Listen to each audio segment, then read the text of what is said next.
How is my relationship with God after surviving 20 years in a religious Christian cult, being abused in the name of Jesus and God? I actually love this question. I'm going to unpack it in my own way.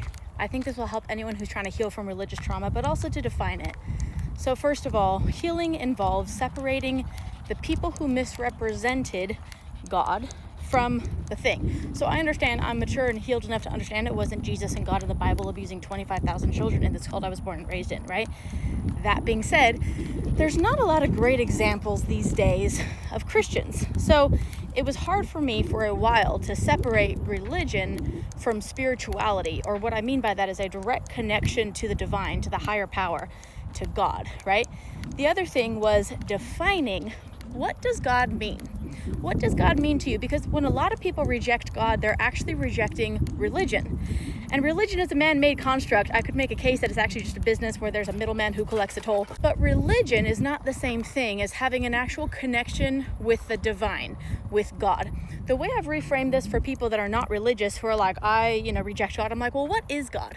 Now, of course, religious people can't define that, right? But when I extract it down, I'm like, they're trying to be all intangible, and I'm like, okay, so God is energy. You could even say the energy of love or power. For me, it was helpful to replace the word God with power, because then I could first connect without it being creepy. If you haven't been through religious trauma, that probably doesn't make sense to you, but anyone who has been essentially forced or traumatized by religion or religious people, I want you to try this. Separate religion from the concept of a higher power. And you could even go scientific like I did, which is energy and vibration and these laws of the universe that are undeniable, meaning there's proof. And because I was born and raised in a cult, having facts and scientific evidence to support something helped me understand it, but also not just take it by faith, right? Not just believe in it, but have certainty.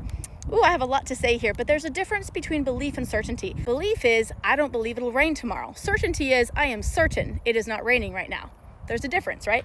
There's a lot of power in that certainty. So all that to say, the short version is, yes, not only have I chosen to heal, which is a very difficult thing to unravel all this misconstrued BS that you were ingrained with since a child, right? And then it's not even about deconstructing, it's literally about constructing truth. So what is truth? Why do I believe these things? I questioned everything. I looked for facts and answers, and then I opened myself to truth, to really understanding truth without bias. Often, scientific proof led me back to understanding concepts that religion teaches, but that they definitely monetize. For example, praying before you eat finally made sense, not from a religious standpoint, but from a scientific or health standpoint.